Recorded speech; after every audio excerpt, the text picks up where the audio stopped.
What is a null statement and give one example for it? What is a null statement and give one example? Yes, of course, it's a very simple answer. Null statement. Null says nothing. Statement is telling like a statement which has nothing in it. Okay. Now if I'm going to take out int main here, and inside which, okay, I'll be having int x, and I have just taken, oh, yes, I've just taken x here. So is there any empty statement here? Is there any null statement? Is there any null statement here? Yes, it is having a variable, right? Now try to understand what I have asked. What is it having? You're told it is having a variable. So when it is having a variable, then how can you say that the statement has nothing in it? It is having a variable, right? Then can I say it is not a null statement? You're getting my point? Okay. It's a beautiful thing, guys. This is how like the interviewer will be tackling you.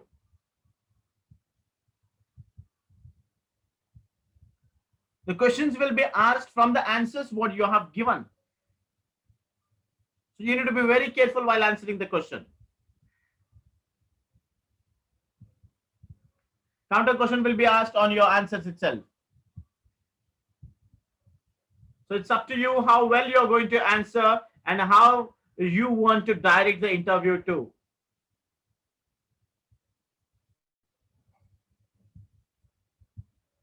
Okay. Now look here. Whatever this, is it an error? This line, is it an error? I have just kept the semicolon over there. Is it an error?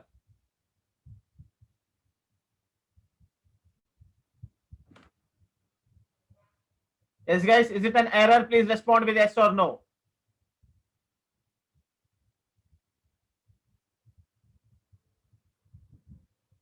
Yes, it is an error. Why it is an error? Yes, please respond now. Why it is an error? If it is an error, then why? Yes, Arun, Aparna, Vijay, Arshad, Shivabharti, Jaypriya, Daisy. Yes, guys, respond. If it is an error, why? Because you have given just semicolon. What is the meaning of semicolon in the programming language? Can I say it is nothing but the end of that particular statement? All right. Please understand, semicolon represents the end of that particular statement. And if you are not going to give anything before the end of the statement, it says the statement has nothing in it. So this is an example of null statement. This is not an error. Getting it? It is not an error. It is an example of null statement. It has just given the statement ending. Nothing is there. So similarly, if you are going to take out a while loop, while a is greater than 10, and after this while loop, if you're going to give out semicolon, is it an error? While loop or a for loop?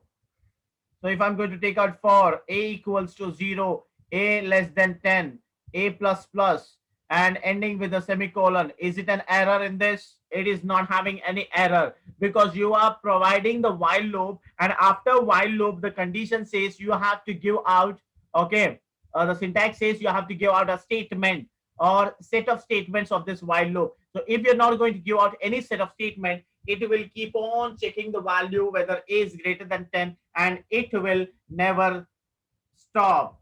This statement will never stop. Okay, again, this is the example of null statement. Now, please have a look into this. Which operator is used to continue the definition of macro in the next line?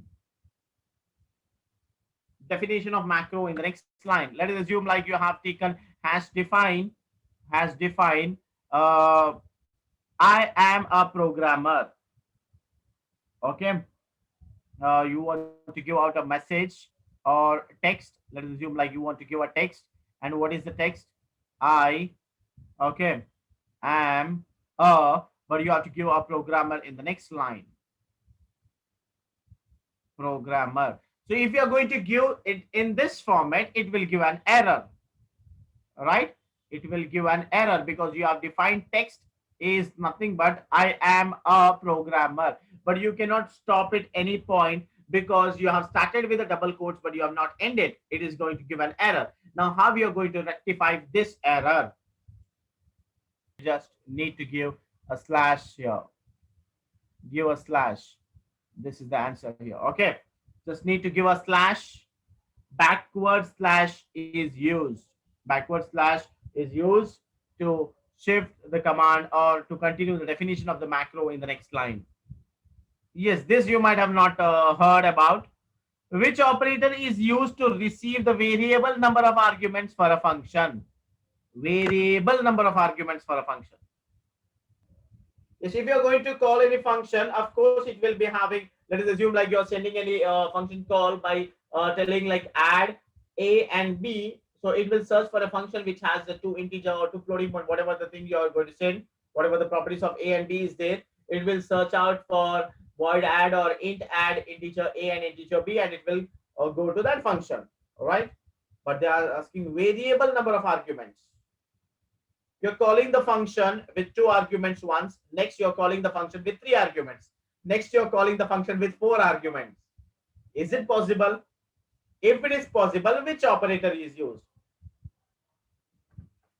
Yes, I'll take out one simple example. I'll take out a function called as add, and you are sending like 2, 3, and 4. Okay. And you're calling the same function name add, and you're going to send 2, 3, 4, and 5. Now, if you're going to take out x equals to this one and y equals to this, you have to get the answer for x as 2 plus 3 plus 4. That is nothing but 9. And whereas for this one, y, you have to get the answer as 14. But how you're going to call it? Yes, of course, I can say like int add. Okay, I can say int add here. Int add, but how we are going to write it in this one, and yes, the program will have a different set of these things. Yes, how we are going to take it out. So if you're going to send any variables here, I can take out int a and comma, you're going to give 3 dots. You're going to give 3 dots. It means that it is an ellipse. It's just a 3 dots. Okay. It means that it is ellipsis. What is it? It is a ellipsis. Ellipsis. Yes, the function is accepting the variable number of arguments through ellipsis. Ellipsis. What is this ellipsis? It is nothing but using 3 dots. You're going to give out one argument, and after that you are telling that all the arguments of the same type. It is an integer, and you can take out n number of arguments. It can be 1, it can be 2, it can be 3, anything. Okay. So please look into this. Which built-in function can be used to move the file pointer internally? If you want to shift the pointer to the 10th position, if you want to shift the pointer to the 20th position, yes, which built-in function can be used? That is nothing but you're going to use fseek. Fseek is used to move the file pointer to that particular position. Fseek give that particular position, it will shift the pointer to that position. Is it clear? Okay, then let's move on to the next one. What is the purpose of hash undefined preprocessor? We have already seen how we are going to take out hash define, right? It is used to define the preprocessor there. What about undefined? Whatever the preprocessor you have defined earlier, if you want to undefine, you can use this. If you want to undefine, you can use this. Okay, guys. Thanks for watching.